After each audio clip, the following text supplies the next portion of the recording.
kay si Sir Raymond, isa sa mga namamahala sa parking officials dito sa Leon dito. Sir, may propose sana kasi kami programa sa... Kasi yung may mga parking boys dati dito, di ba?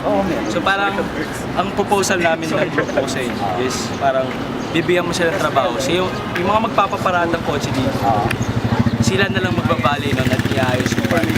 Parang bibigyan mo na lang sila ng kahit konti lang para sa trabaho.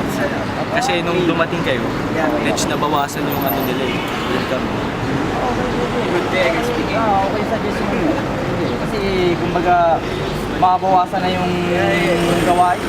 Kasi kita pa ako, diba? Maganda suggestion. So, bali sa proposal kasi na walang talo. Oo, tama. Para kayo panalo.